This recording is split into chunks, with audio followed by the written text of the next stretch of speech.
नमस्कार दोस्तों, स्वागत है आपका आपके YouTube चैनल एक स्टडी पॉइंट में। दोस्तों, आज हम इंग्लिश ग्रामर का एक टॉपिक लेंगे जिसका नाम है टेंस। ठीक है, हम टेंस में देखो, अगर हम बात करें टेंस की, तो टेंस में यानी इसमें सेंटेंस आता है। सेंटेंस मुख्यतः तीन प्रकार का हो सकता है। एक तो भूतकाल में हो सकता है, वो प्रेजेंट में हो सकता है, या फिर फ्यूचर में हो सकता है। टेंस का मीनिंग होता है काल। ठीक है, समय की बात की जाती है इसमें। तो कोई भी वाक्य हो, कोई भी सेंटेंस हो, उसमें मुख्यतः तीन चीज़ें बेसिकली होती है। जैसे कि सब्जेक्ट की बात करें, ऑब्जेक्ट की बात करें या वर्ब की बात करें। ठीक है, इनमें से कुछ ना कुछ होता है। अगर हम बात करें सब्जेक्ट की, तो सब्जेक्ट होता क्या है, तो कोई भी सेंटेंस है, ठीक है, उसमें जो काम करने वाला व्यक्ति होता है या उसका जो मुख्य कैरेक्टर होता है सेंटेंस का, उसका क्या होता है, सब्जेक्ट होता है, यानी कि कर्ता होता है। कर्ता होता है काम करने वाला। ठीक है, आपके सामने लिखा हुआ है, किसी भी वाक्य में मुख्य पात्र निभाने वाला उनका कर्ता कहलाता है, अर्थात वाक्य का मुख्य चरित्र या कैरेक्टर। ठीक है, वो होता है सब्जेक्ट। जैसे अगर हम बात करें, राम पत्र लिखता है, तो इसमें काम कौन कर रहा है, कैरेक्टर कौन है इस सेंटेंस में, तो राम है। ठीक है, तो राम क्या हो जाएगा, सब्जेक्ट हो जाएगा इस पूरे सेंटेंस का। ठीक है, क्लियर। अब अपन बात करते हैं कि ऑब्जेक्ट क्या होता है। ऑब्जेक्ट होता है कर्म, यानी जो व्यक्ति जिस काम को कर रहा है ना, उस वाक्य का कर्म कहलाता है। यानी कर्ता द्वारा किया गया कार्य उस वाक्य का कर्म कहलाता है। ठीक है, जैसे राम पत्र लिखता है, राम क्या लिख रहा है, पत्र लिख रहा है, पत्र को लिख रहा है राम, तो पत्र अपना इसमें क्या हो जाएगा, ऑब्जेक्ट हो जाएगा, यानी कि कर्म हो जाएगा। ठीक है, उसके बाद अगर हम बात करें वर्ब की, वर्ब क्या होती है, तो वाक्य में होने वाली क्रिया, अर्थात कर्ता द्वारा किए गए कर्म के दौरान होने वाली क्रिया उस वाक्य की मुख्य क्रिया कहलाती है। ठीक है, अभी समझा देता हूँ, समझ नहीं आया तो देखो, ये अपने सामने है एग्जाम्पल, राम पत्र लिखता है। हमने देखा था वाक्य का जो कैरेक्टर होता है, जो काम करने वाला होता है, वो तो होता है सब्जेक्ट। जैसे कि इसमें राम सब्जेक्ट था। उसके बाद बात करें अपन, जिस काम को कर रहा है वो हो गया पत्र, कि काम क्या कर रहा है, वो पत्र को लिख रहा है। ठीक, पत्र, और माध्यम क्या है, लिखना, तो पत्र क्या कर रहा है, वो लिख रहा है, तो लिखना इसमें क्या हो गई, अपनी वर्ब हो गई। ठीक है, आगे बात करते हैं हम टेंस की। टेंस के मुख्यतः बेसिकली तीन भागों में डिवाइडेड है ये। तो तीन भाग हैं। पहला है प्रेजेंट, जिसको अपन बोलते हैं वर्तमान काल, जो भी चल रहा है। उसके बाद में पास्ट टेंस, पास्ट का बोले तो भूतकाल, जो बीत चुका। उसके बाद में है फ्यूचर, यानी कि आने वाला, भविष्य काल। देखो, इन सब के ना चार चार पार्ट होते हैं। पहला होता है सिंपल, कॉन्टिन्यूअस, परफेक्ट। एक होता है परफेक्ट कॉन्टिन्यूअस। सिंपल को इंडेफिनेट भी बोलते हैं, ये चीज़ आप याद रखना। ठीक है, अब देखो, इन सब की बात करें, अगर प्रेजेंट की मैं बात करूँगा तो इसके भी चार पार्ट होंगे। इसके भी चार पार्ट हैं, लेकिन जब मैं प्रेजेंट की बात करूँगा तो इन सब के आगे प्रेजेंट लग जाएगा। जैसे present simple, present continuous, present perfect, present perfect continuous. वैसे पास्ट की अगर मैं बात करता हूँ तो past simple, past continuous, past perfect continuous, इस प्रकार से इनका डिवाइडेशन हो रहा है। वैसे फ्यूचर की, ठीक है, अब हम बात करते हैं एक एक टेंस की। सबसे पहले बात करते हैं प्रेजेंट सिंपल टेंस की। देखो, इनके भी दोस्तों अगर बात करें तो चार चार पार्ट होते हैं। अफर्मेटिव होता है, अफर्मेटिव में क्या होता है, हर चीज़ पॉजिटिव होती है। जैसे राम आता है, राम जाता है, राम पीता है, राम खाता है, बिल्कुल पॉजिटिव, बिल्कुल सिंपल सेंटेंस होता है अफर्मेटिव। दूसरा होता है नेगेटिव। नेगेटिव क्या होता है, नेगेटिव होता है जिस वाक्य में नोट आ जाए, वो होता है नेगेटिव सेंटेंस। इंटेरोगेटिव, इंटेरोगेटिव में किसी प्रकार का प्रश्न पूछा जाए, क्या, क्यों, कब, कैसे।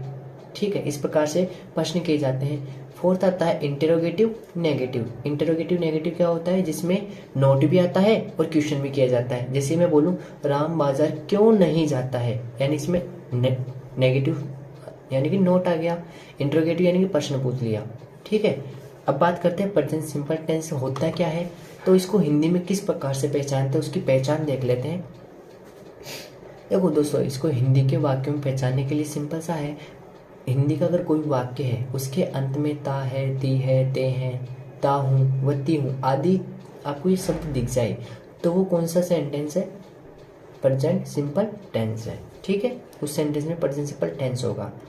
अब अपन बात करते हैं इसके अफर्मेटिव सेंटेंस की। अफर्मेटिव मतलब इसको हिंदी में बोलते हैं सकारात्मक वाक्य, जिसमें बिल्कुल सकारात्मकता हो, जिसमें कोई नेगेटिव, इंट्रोगेटिव वगैरह कोई चीज़ किसी प्रकार की नहीं आती है। तो अफर्मेटिव में हर चीज़ पॉजिटिवली आती है, जैसे राम आता है, राम जाता है। ठीक है, सबसे पहले इसके रूल की बात करते हैं, इसके रूल देख लेते हैं। सबसे पहले अगर हम बात करें रूल फर्स्ट की, तो वो है प्रेजेंट सिंपल के अफर्मेटिव सेंटेंस में हेल्पिंग वर्ब नहीं आती है, बल्कि हेल्पिंग वर्ब के स्थान पर मेन वर्ब की फर्स्ट फॉर्म में एस या ईएस जोड़ देते हैं।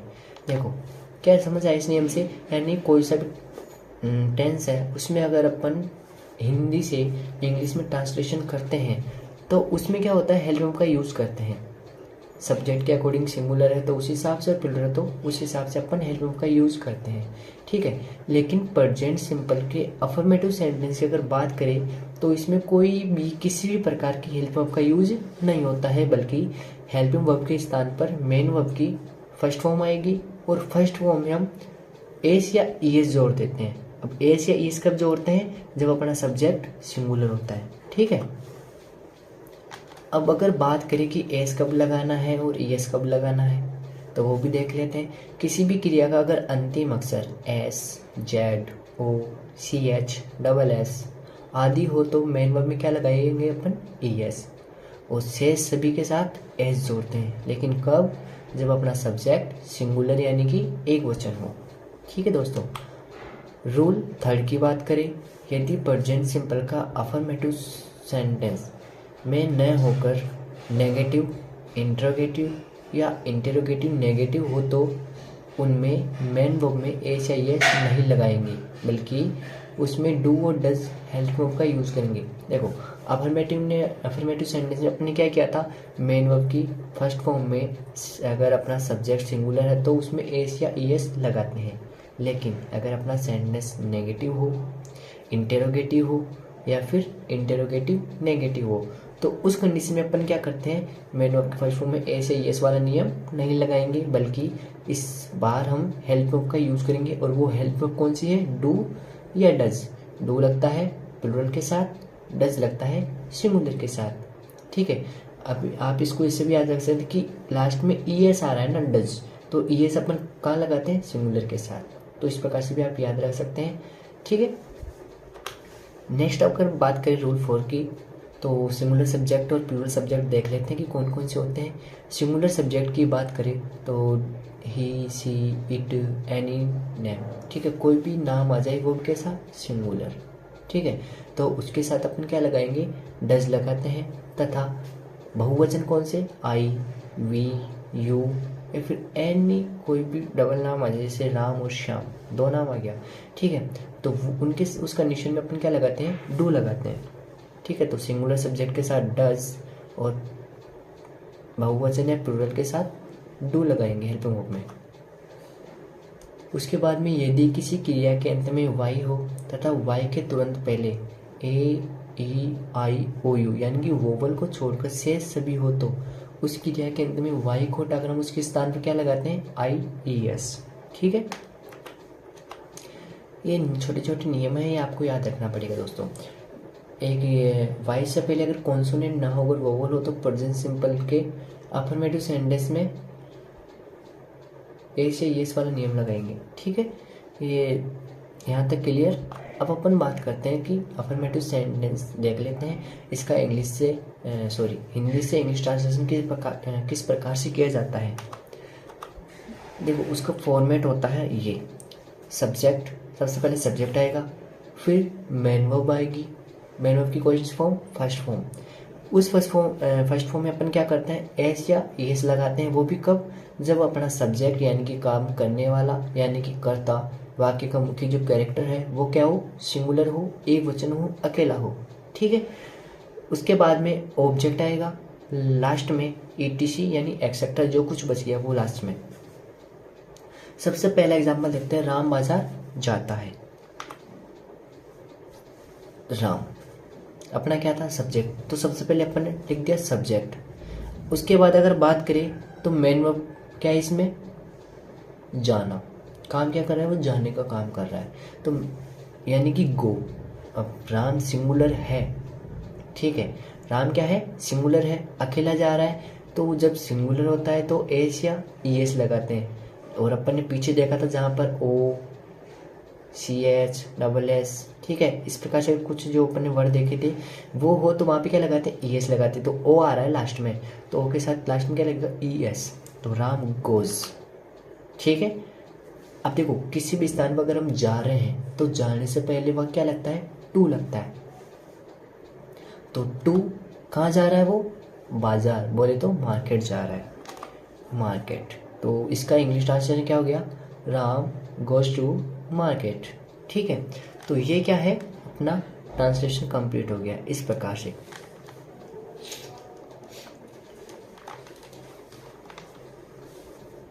ठीक है दोस्तों, अगर एक चीज़ याद रखना, ये यहाँ पे बीच में टू क्यों आया, जिस भी स्थान पर अगर हम जा रहे हैं, ठीक है, तो वहाँ पे उससे पहले टू आता है। जैसे आप इसको अच्छे से ऐसे समझ सकते हैं, जिस मान लो आप कहीं पे जा रहे हैं तो आपका जो वेलकम करने वाला जो बंदा है ना, वो कौन है, टू है, और जिस स्थान से आप जा रहे हैं यानी आपको भगा दिया गया है, ऐसा मान सकते हो, है ना, तो वो कौन है, फ्रॉम होता है, यानी जिस स्थान से आप अलग हो रहे हो वहाँ पे फ्रॉम लगेगा, जिस स्थान पर आप जा रहे हो या फिर वहाँ पे आ रहे हो यानी किस स्थान से टच हो रहे हो, अटैच हो रहे हो, वहाँ पे जुड़ रहे हो, तो उससे पहले टू लगेगा।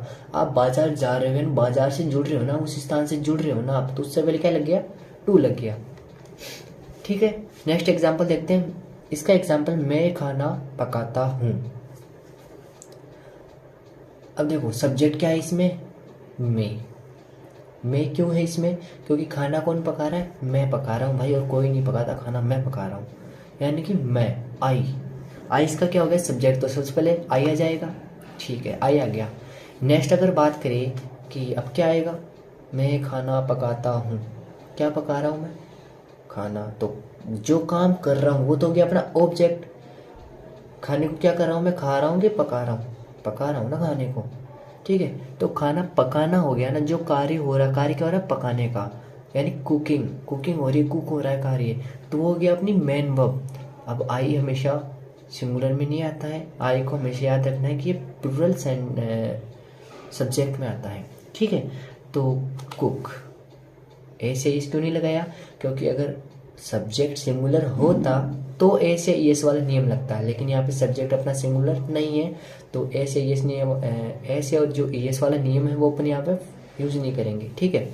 आई कुक, क्या पका रहा है वो, खाना पका रहा है, तो I cook food, right, clear.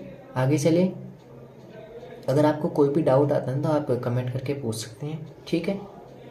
अब हम बात करते हैं नेक्स्ट एग्जाम्पल, राम और मोहन क्रिकेट खेल रहे हैं।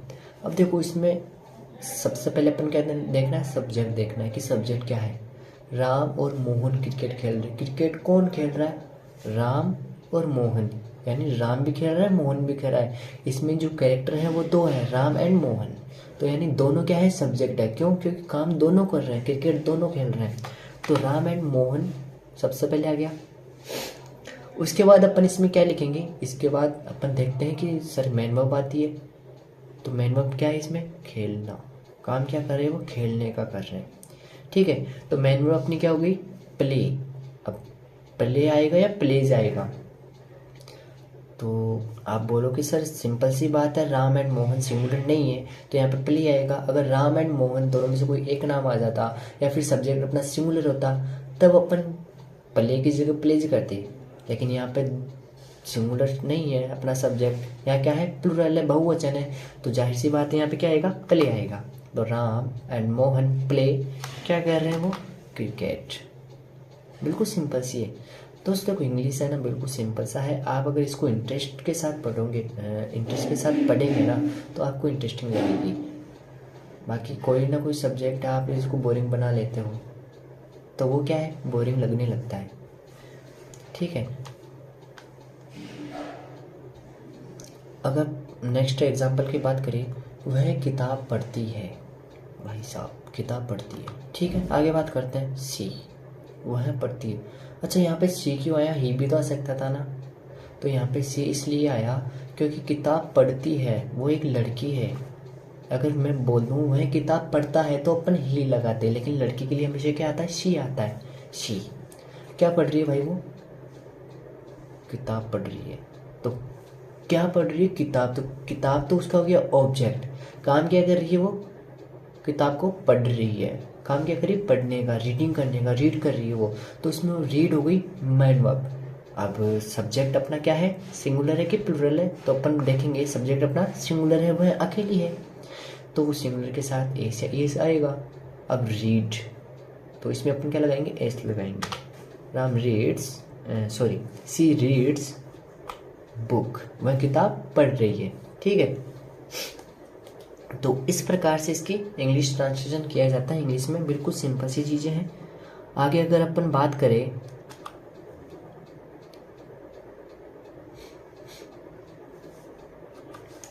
नेगेटिव सेंटेंस की, यानी कि नकारात्मक वाक्य जिसमें नोट आ जाए। ठीक है, इसमें क्या होता है? देखो इसका पैटर्न क्या होता है वो देख लेते हैं। पैटर्न बिल्कुल सिंपल सा है। सब्जेक्ट आएगा, सब्जेक्ट के जस्ट बाद do and does help verb का यूज़ करना है। हेल्प वर्ब के साथ क्या करना है? नोट का यूज़ करना है। नोट के बाद मेन वर्ब की फर्स्ट फॉर्म आएगी। एस या एस का नियम नहीं लगाएंगे इसमें। ठीक है, वो लगता है सिर्फ अफर्मेटिव सेंटेंस में, यह है नेगेटिव सेंटेंस। उसके बाद में ऑब्जेक्ट, लास्ट में एक्सेट्रा जो कुछ भी बच गया।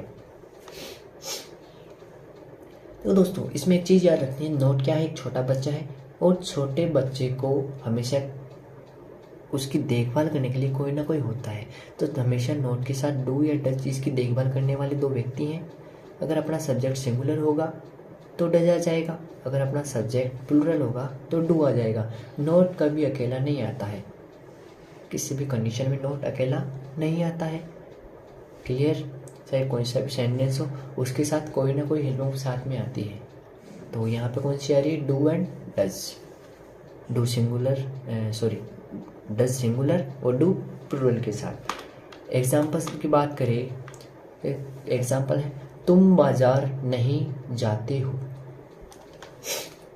ठीक है, तुम बाजार नहीं जाते हो। अब वो बाजार क्यों नहीं जाता है? उसका बाजार जाने का मन नहीं है। ठीक है, या कुछ और रीज़न है, वो अपने किसी काम का नहीं है। अब हम देखते हैं तुम बाजार नहीं जाते हो, इसका अपन को काम क्या करना है? ट्रांसलेशन करना है। अब वो सर बाजार क्यों नहीं जाता है, क्या रीज़न है, वो हमें कोई मतलब नहीं है। हमें क्या करना है? सिर्फ ट्रांसलेशन करना है। ट्रांसलेशन किस प्रकार से होगा ये तुम साथ साथ बताते जाना। सबसे पहले बात करते हैं सब्जेक्ट क्या है इसमें। सर आप बार बार क्या सिंपल सी चीज़ पूछे, सब्जेक्ट क्या है? इसमें वाक्य में काम करने वाला तुम है, यू है, तो यू सब्जेक्ट हुआ ना। सही बात है, यू सब्जेक्ट होगा आपका। ठीक है, उसके बाद सर उसके बाद तो शायद डू एंड डज में से कुछ आएगा। कुछ नहीं, आपको एग्जिट वर्ड बताना है, क्या आएगा? यू अपन ने देखा था, लास्ट अपने जो रूल देखे थे उनमें देखा था यू क्या है? प्लूरल में आता है। प्लूरल सब्जेक्ट है, बहुवचन है तुम, तो सर बहुवचन है तो फिर डू आएगा। राइट, सही है कि डू आएगा। डू के साथ अब बात करते हैं हेल्प वर्ब क्या होती है।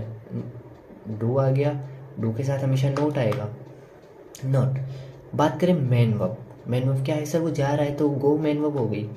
उसके बाद ऑब्जेक्ट, सर वो बाजार जा रहा है तो सीधा मार्केट लगा दूं? नहीं सर, मार्केट क्यों आएगा? आपने तो बताया ना अभी कि जिस स्थान पर जा रहे हैं उस स्थान से पहले क्या आएगा? टू आएगा ना, तो टू मार्केट आएगा। Very good, to market. ठीक है, तो इस प्रकार से अपना सेंटेंस कंप्लीट हो जाएगा। तुम बाजार नहीं जाते हो, you do not go to market. ठीक है, नेक्स्ट सेंटेंस की बात करें, मोहन रसोई घर में नहीं नाचते हैं। ओ सॉरी, मोहन रसोई घर में नहीं नाचता है। इसको करेक्शन कर लीजिए दोस्तों, इसमें कुछ गलती हो गई। ठीक है, मिसप्रिंट हो गया ये, या फिर एक सेकंड मैं इसको चेंज कर देता हूँ।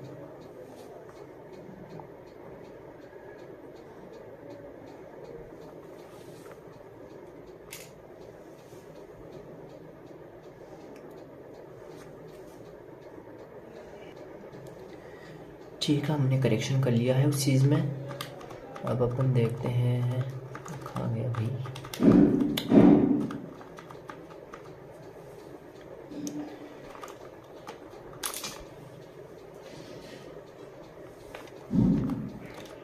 ये अपन ने सेंटेंस देख लिया था। ठीक है, मोहन रसोई घर में नहीं नाचता है। भाई साहब, मोहन रसोई घर में नहीं नाचता है, क्योंकि रसोई घर नाचने की चीज़ थोड़ी ना होती है, इस वजह से नहीं नाचता वो। ठीक है, लेकिन सर वो नहीं नाचता, इसका हमें कुछ नहीं करना। हमें अपन का काम क्या है? हिंदी से इंग्लिश ट्रांसलेशन करना या वो सीखना। ठीक है, तो सब्जेक्ट सर जाहिर सी बात है, मोहन नहीं नाच रहा है तो काम करने वाला इसमें कौन है? काम सर नहीं कर रहा है काम, तो अब काम करने वाला हो नहीं करने वाला कौन है इसमें? मोहन है।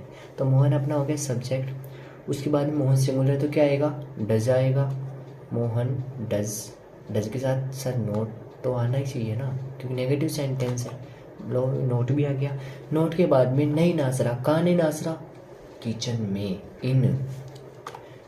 तो मैं के लिए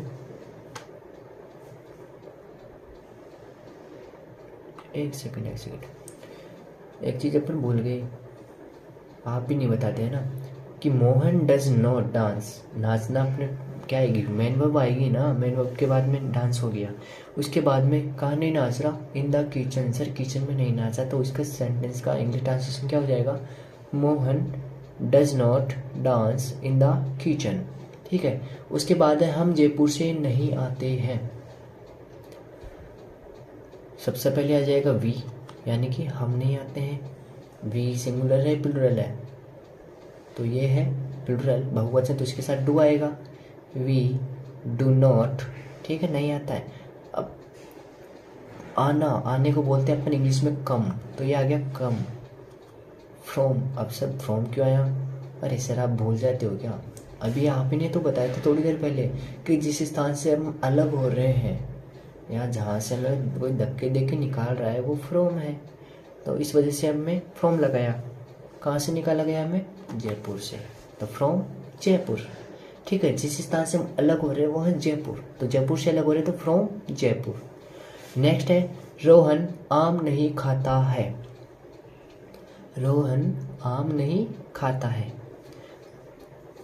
सबसे पहले सब्जेक्ट इसमें रोहन है, तो रोहन अपना सब्जेक्ट हो गया। उसके बाद में है आम नहीं खाता है। सर डू या डज तो लगाना पड़ेगा ना, तो डज लगा दूँ मैं? ठीक है, डज लगा दिया। उसके बाद अगर हम बात करें, नॉट साथ में आना ही था। रोहन डज नॉट, वर्ब क्या है इसमें? खाना। खाने को बोलते हैं ईट। ठीक है, ईट क्या नहीं खा रहा वो? फूड।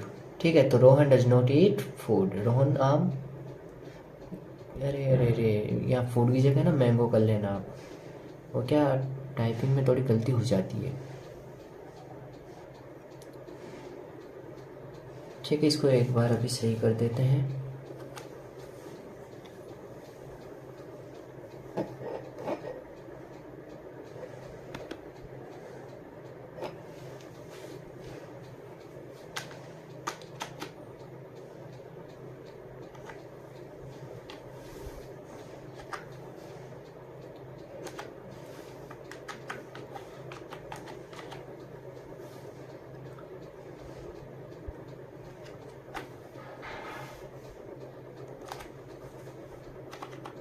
ये फिर से पीछे चला गया, चलो कोई नहीं, ये कंटिन्यूस आ गया, ये नियम आ गए।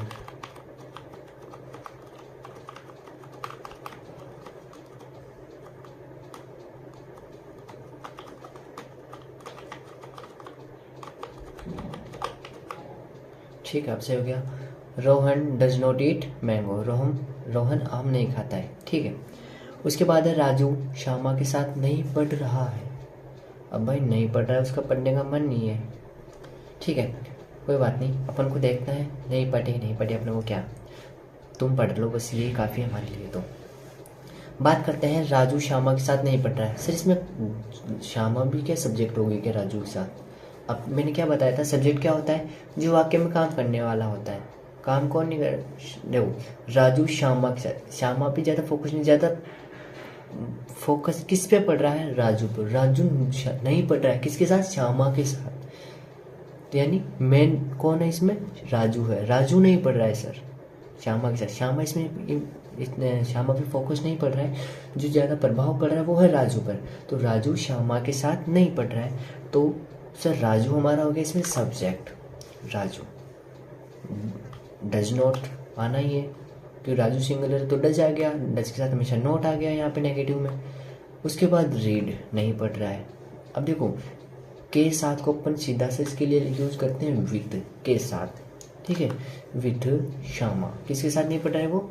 श्यामा के साथ नहीं पढ़ रहा है। तो Raju does not read with Shyama. तो ये अपने सेंटेंस हो गए। ठीक है, आज के लिए इतना ही।